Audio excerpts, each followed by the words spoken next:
I'm oboist and composer Laura Adkins, and today we're talking about circular breathing.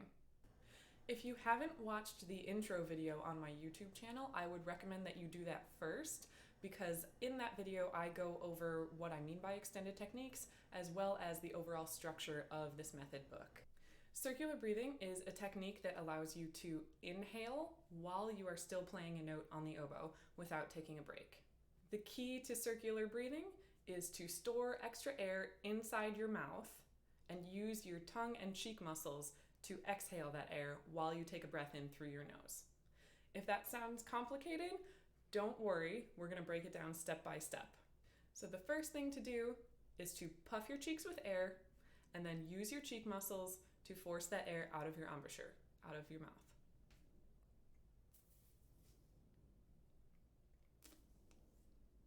Now, it might look and feel a little silly, that's okay, just get used to that feeling. The next step is to engage your tongue.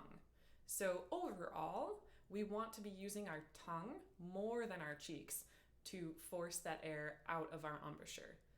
Puffing your cheeks too much can distort the tone when you're playing, but for now, let's just get comfortable with using your cheek muscles and starting to engage your tongue. So the position you want your tongue to be in is to have the back of your tongue raised.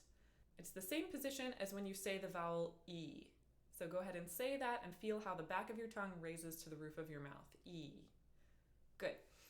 Now, we're going to do the same thing we did at the beginning. Puff your cheeks with air. And in addition to using your cheek muscles, you are going to use your raised tongue, move it a little bit forward. Think of like a snowplow, and have that force the air out of your embouchure.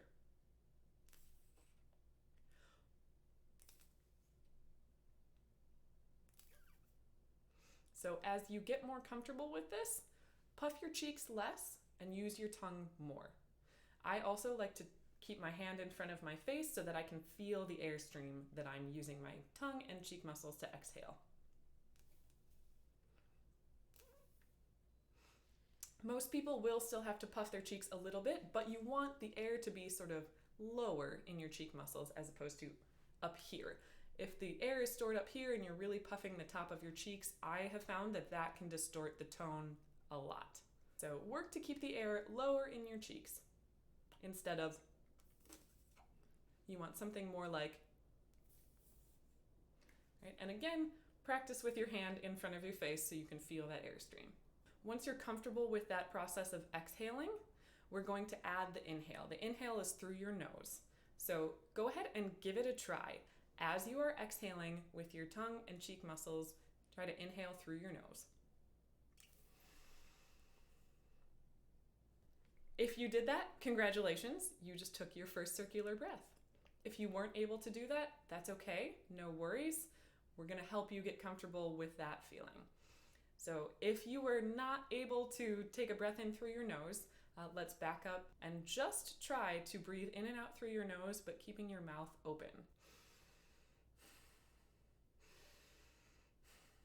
So what that does is it raises your soft palate to close off your air column from your mouth, to separate your mouth from your actual air column, so that you can just breathe in and out through your nose. So that is the feeling that you want when you circular breathe, as you inhale through your nose while you're using your tongue and your cheek to exhale. So now try the whole process one more time.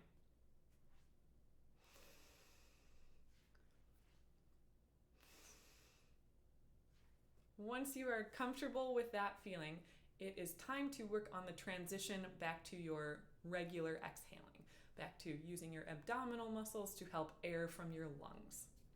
So the way to transition back to standard exhaling is once you take that inhale in through your nose, right away begin engaging your abdominal muscles and then release the tongue.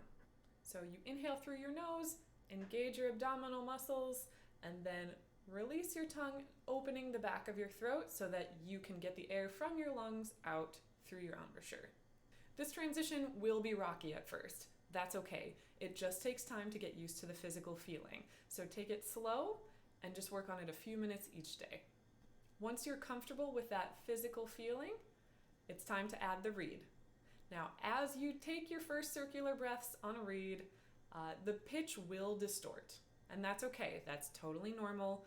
It's lessened to some extent when we put it in the oboe, and there are other tricks we can do to kind of smooth out that transition.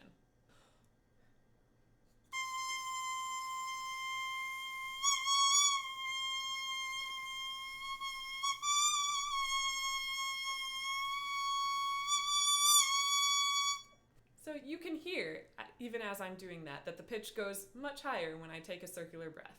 That's okay. Just get used to the feeling of circular breathing with a reed in your mouth. Once you're comfortable with that, it is time to put the reed in the oboe. In the method book, I give you 2 different options to try your first circular breath, either by holding a steady pitch or by playing a trill and circular breathing during the trill.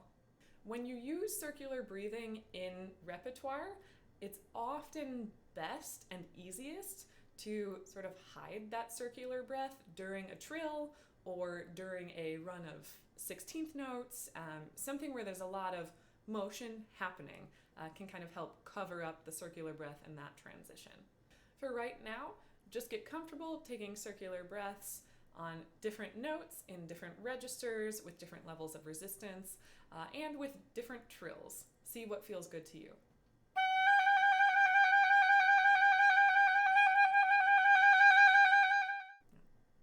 And don't worry if the pitch changes a lot or if the sound even stops as you transition back to regular breathing.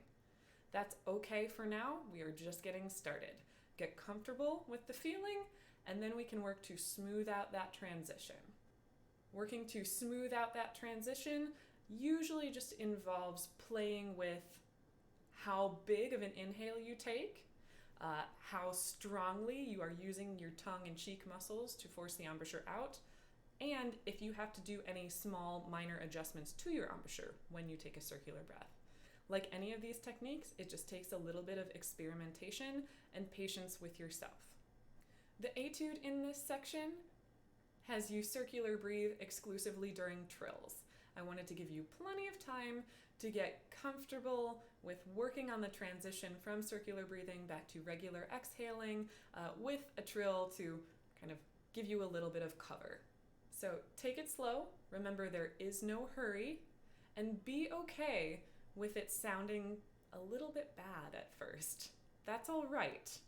We're not here for perfection, especially at the beginning. We are just trying to get comfortable with the physical feeling of circular breathing.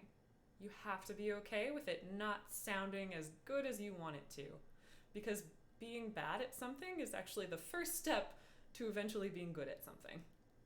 So take your time, experiment, and enjoy the process.